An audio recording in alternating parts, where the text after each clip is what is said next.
మా ఊర్లో ప్రియులరా ఒక 1000 రూపాయలు నేను తాకట్టు పెట్టడం జరిగింది. మా ఊర్లో ఉన్న ఆనవాయితీ ఏంటంటే సంవత్సరానికి ఒకసారి పెద్ద పండుగ జరుగుతుంది. అది జరిగినప్పుడు ఏం చేస్తారంటే ఇంట్లో ఉన్న పని మనుషులు కానీ పాలేరులు కానీ ఇంటికి పంపించేస్తారు. ఆ రోజు నన్ను కూడా నువ్వు ఇంటికి వెళ్ళిపోవచ్చు బాబు అన్నారు. చాలా సంతోషం అయిపోయింది. సాయంత్రం 7 అవుతా ఉంది. ఇంటికి వెళ్ళిపోతున్నా సంతోషం ఉన్నప్పుడు 2 జతల బట్టలు తీసుకొచ్చి నా చేతికి ఇచ్చారు. ఆ కొత్త బట్టలు చూడగానే చాలా సంతోషపడతా ఉన్నాను. కారణం ఏంటంటే చిన్నప్పటి నుంచి కూడా మేము బట్టలు నేసేవాళ్ళం, అంటే చీరలు నేసేవాళ్ళం, ఇంకా తాణులు నేసేవాళ్ళం, చాలా నేసేవాళ్ళం. కానీ మా అదృష్టం ఏంటో తెలియదు, ఆ తానులో ఒక ముక్క కట్ చేయించుకొని చొక్కా కుట్టించుకోవడం ఏనా అడిగారు.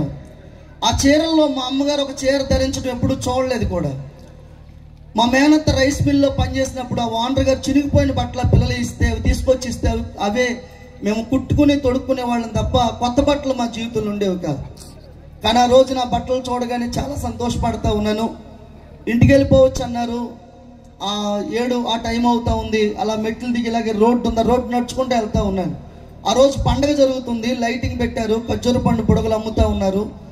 30 రూపాయలు జేబులో ఉన్నాయి, 30 ఆలోచనలు మదిలో ఉన్నాయి. మా అమ్మకి ఏం తీసుకెళ్ళాలి, తమ్ముళ్ళకి ఏం తీసుకెళ్ళాలని ఆలోచించుకుంటూ అడుగులు ముందుకేస్తా ఉన్నాను.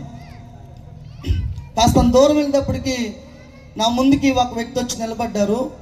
ఎవరా అని చూస్తే ఎవరో కాదు, మా నాన్నగారు. నాన్న నా కోసమే వచ్చావా, నన్ను తీసుకెళ్తాకు వచ్చావా అని చాలా ఆప్యాయంగా దగ్గరికి వెళ్ళి మా నాన్నగారిని గట్టిగా పట్టుకున్నాను. అప్పటికే